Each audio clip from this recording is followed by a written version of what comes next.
Is China free? Haha, maybe not really. There are controls everywhere. But it's precisely these controls that let me stay alive and well, even after being targeted by scumbags, once the truth comes out. If they so much as have a thought of robbing and killing, they'll be crushed immediately. That's why they only dare to walk on the edge of the law. People aren't trying to shield them. The law is just waiting for a chance to take them all down in one sweep. From my own experience, I've been asked many times, why don't you resent this country or even flee after being treated like this? The answer is, man-eating monsters exist in China too, but they are not the government or the people. They are actually opposed to each other. Cannibals are no different from Epstein. They all believe in the law of the jungle, craving to trample others underfoot with their money and power, treating human lives like grass for their own amusement. But Chinese cannibals probably have neither money nor power. They just act shamelessly, wanting to devour others but with mouths too small to take more than a lick. Note: this does not equate wealthy cannibals like Epstein with entrepreneurs who built their fortunes through hard work without exploiting others. While being tormented, many Chinese people tried to support and help me.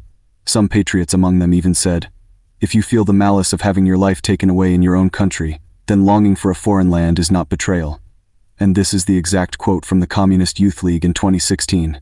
True young patriots, even if they are die-hard fans of Japanese anime and games, will defend their country's sovereignty and national dignity on major issues of right and wrong. Those spineless kneeling people, even if they have no interest in Japan, will sooner or later kneel before others, mocking everything about China, including its sovereignty and national dignity. Having understood all this, I no longer think of running away. Instead, I choose to stay and try to smash the heads of these local Chinese cannibals and clean up the mess. If your home is broken and unlivable, you fix it until it's safe and comfortable, not run to your neighbor's house to eat their food. No one can support you unconditionally forever. In the end, there will always be trade-offs. If I had run away and fled abroad back then instead of resisting, there would have been no chance for redress later. We know full well that not all Americans are cannibals. Even some hard-working Americans are victims of being eaten. So our target is the cannibals themselves, not the label of America. The American label is only used for indirect criticism or detailed description, though anyone born in America is born with the blood of Native Americans on their hands. That's why Mao said, "The Chinese people and the Japanese people are united. We have only one enemy, Japanese imperialism and the traitors of the Chinese nation." This calmed me down when I was most emotional and nationalistic.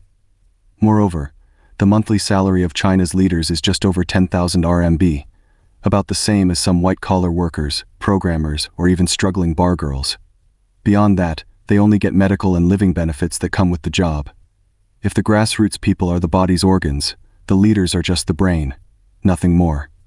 The brain is no nobler than other organs. On the contrary, it serves them through electrical signals.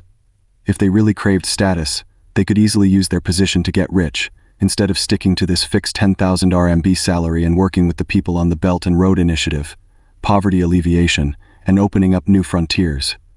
After all, China only started its development in 1978. Only 48 years have passed from a land of utter poverty to where we are now. We are not an old developed country that enjoyed centuries of dividends. So we can accept that some systems are not yet perfect. Our goal is common prosperity, and with a population of 1.4 billion, it is clearly no easy task. The leaders have done their best in these 48 years. During the COVID-19 pandemic, short-sighted softies like me often complained about the lack of freedom, being stuck at home and finding it harder to make money.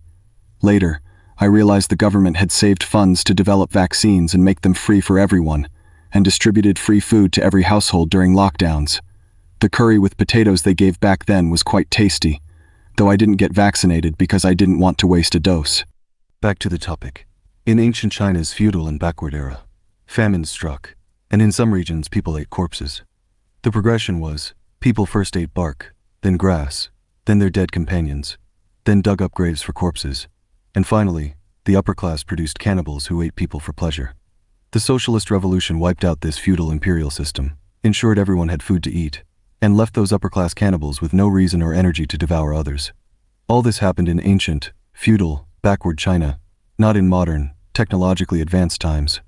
So are those capitalist cannibals who feast on human flesh just uncivilized, unenlightened primitives? Yes, exactly, people like Epstein. By the way, when I finished expressing my views, and was about to start translation and correction, A domestic Chinese AI even misjudged me as inciting populism against Americans just by catching certain keywords and refused to translate.